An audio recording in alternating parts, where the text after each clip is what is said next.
بسم الله الرحمن الرحيم السلام عليكم ورحمة الله وبركاته وأنا مهنقيا وربحين تمدح بنان sidoo kalena waa idinka mahadnaqaya dadaalka mar walba ugu jirtaan in fariimaha iyo wararka aad gaarsiisaan daawadayaashiina iyo dhageystayaashiina maanta xisbiga ka waxa uu jecel yahay dhowr arrimood in uu runtii xaqiijiyo ama hoosta ka xariiqo marka laga hadlayo gaar ahaan arrimaha dibadda xisbiga ka sidoo dhowr jeer hore u sheegay isla markaana isu garab taagay waxa uu soo dhaweynayaa aqoonsi kasta oo u soo kordhaya jamhuuriyadda Soomaaliland horana taageeradayada iyo ereygayaga iyo hoggaanka ilaa iyo waaxda arrimaha dibaddu midnaba ka waanu gaban inaanu aqoonsiga Soomaaliland garab taaganahay ficiliyan iyo qowliyanba Israa'iil waxay ka mid tahay wadamada aynu xiriirka ka doonayno iskaashiga ka rabno isla markaana ka mid ah wadamada xubnaha ka qaramada midoobay waxaanaanu nahay xisbi runtii halku dhagiiso ahaa markii Israa'iil ay aqoonsatay Soomaaliland yaa labeeyay oo liibaanay taasi waxay ku tusaysaa halkaan ka taaganahay xiriirka Israa'iil la yeelanayo isla markaana aanu garab joogno waxaan aaminsanahay in xiriir cusub la yeesho dawladaha cusub ee ku soo kordhaya ama saaxiibada soo kordhaya Soomaaliland sababtoo ah dhaqankayaga ma taranka siyaasiga iyo ka diblomaasiyadeed midnaba sidoo kale waxaanu jecelahay inaanu ku adkayno xukuumadda maanta talada haysa in ay xidhiidhadii hore u jiray ay xoojiso isla markaana ay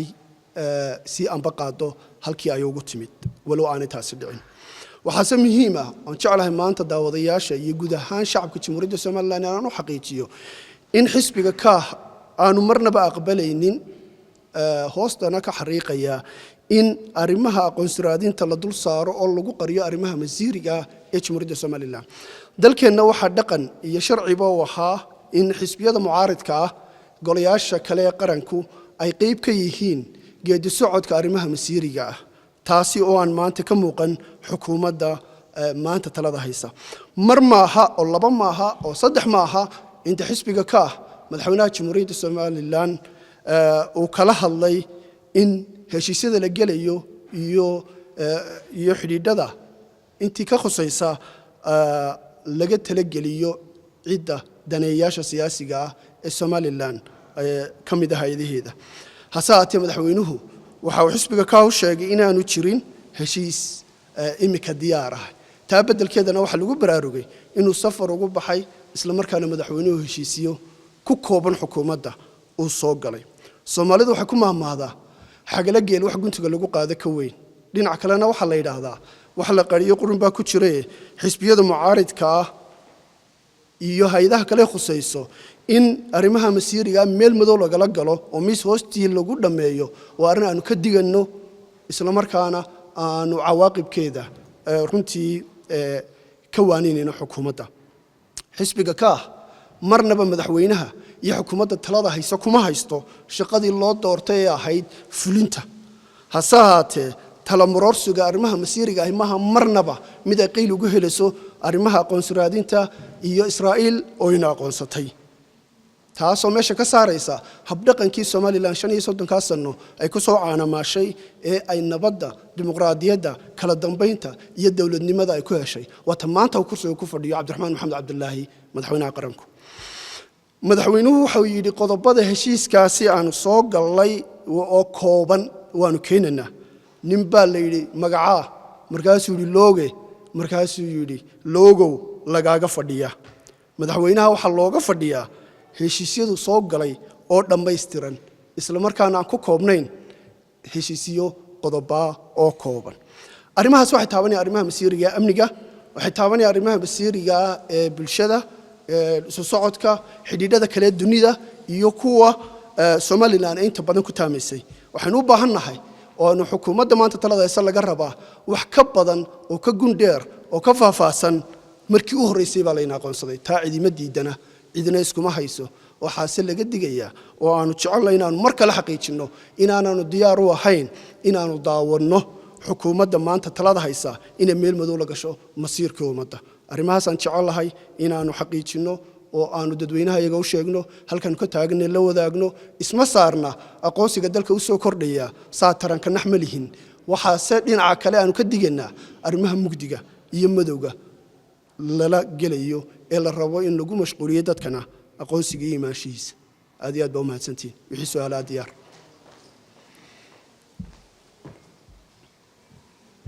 xoogay waa mahadsan tahay su'aalo kooban ku weydiin doonaa oo la xiriira shirkaaga jireed ee maanta aad qabatay Soomaaliland dhawaan safaaradu waxay ka furatay Qudus taasoo aad rayn badan dhalisay ugu horeyn soo aragtaa su'aasha kale ku weydiinaya waxay tahay xisbiga ka waxa lagu eedeeyaa xukuumaddu ay ku eedeysaa in maxay haday ayaamaha guulaha kala duwan qaranka ay u soo hideen madaxweynuhu qaranka guulaha u soo hiyo inaad duumataan marka waxa la isweydiinayaa kama qaranku macaarid ku yahay mise xukuumadda madaxweyne cirro ayuu macaarid ku yahay dadka alif waxmaaliyo waxbuu leeyahay labadaba isaga ku wada yiri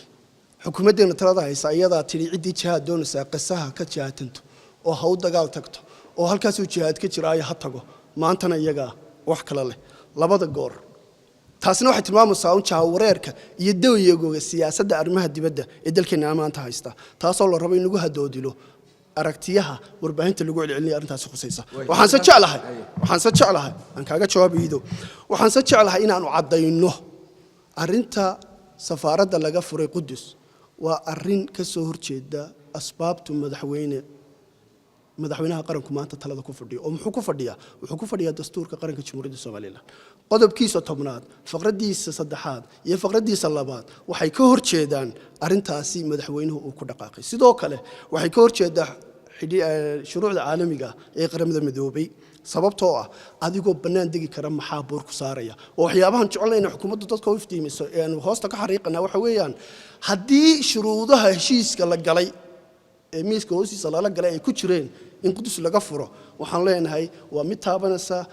qiyamka muslimiinta dunida oo dhan xisbiga ka wuxuu aaminsan yahay wixii lagu qaybsan yahay shuruucda caalamiga ee kuwa dalkeenaba ka hor imanaya ku raaligelinta iyo ku degdegeedu in aanu ahayn ta ku haboon halkaas aanu ka taaganay taa macnaheedu maaha in aan xiriir Israa'iil la yeesho aanu ka horjeedno annaga horena u soo dhaweynay oo warbaahinta waa laga helayaa gudoomiyuhu cidii ugu horeysay u tagtay waa markii aqoonsiga la keenay madaxtooyada dhexdeedu ka hadlay annaga qaranka uga la jecel badan nimanka talada haya hasaate qaran jacaylku ma aha mid cudurdaar lagu helayo in arrimaha masiiriga ah guntiga lagu qaato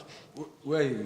sababta ugu diidatay Soomaaliland inay Qudus safarada ka furata maxay tahay saad la socoto dalal badan oo Soomaaliland cadow ku arinta ka qeyliyay miyaan la soo karin xisbiga ka qaranka mucaarid ku yahay niyahow jilitaanada hore ee badan ee dhowr jeer hore dadkani reer Soomaaliland ay runtii markhaatiga ka ahaayeen maanta ku celinteedu wax cusub ah qaran jacaylkii loo tilmaami maayo xisbiga ka iyo cidda hogaaminaysa haddii la xisaabtamana deyn baa loo raaci doonaa xukuumadda maanta talada haysa hasaatee su'aashaadii idoo majar habaabine aan kugu soo celiyay waxaad su'aasheeda weydiisay ahayd safarka madaxweynaha iyo bixitaankiisa taana mid baan ka hadlayaa xukuumaddu waxay leedahay wasaaradda warfaafineed xisbiga ka shaqadiisu maaha uu dhoofay uu soo noqday inaan ka hadalno annaga noma taalo sababtoo ah waa nin iyo madaxweyne guta waajibkii loo diray inuu safro waa wixii loo diray inuu soo noqdo wixii loo diray bal ay in la soo dhaweeyo la bumbuniyo waa tashada diidanayeen taa uma socdo maanta waxaan u socdaa inaan idhaahdo wixii uu la soo noqday baa dadku wax iska weydiinayaan in arrimaha masiiriga aan laga tala gelin aqbalaynin raalli ku ahayn bulshadeedana cadaynana waxaan se kaga baxayaa arrinta la xjalada qaranka iyo dalka la iskuma xuquuqiyo reer Soomaaliland ta aad buu uga dharagsan yahay way wasiirka madaxtooyada shalay hadlay wuxuu sheegay in siyaasiyiin Soomaaliland ka soo jeeda dalka magaalada Nairobi shiraayo kula galeen dawladda Soomaaliya ee shirkaasi oo lagu carqaladeeyay jiritaanka Soomaaliland arinta maxaa ka xogay waxaan ka daba tagayaa arrinta Qudus ee taabatay wasiirka midowga ama xukuumaddeenu inta shirkad qabteen bay yiraahdeen Qudus ha loo dagaal tago maanta shalayna ereygaasaad xasuusisay wuxuu yiri diin la iskuma hayo marka ma dhul ba loo dagaalamay wixii loo dareemayna diin ahayn alif waxmaliyo ma laha labadaba iyaga laga hayo aad iyo aad baa mahadsantihiin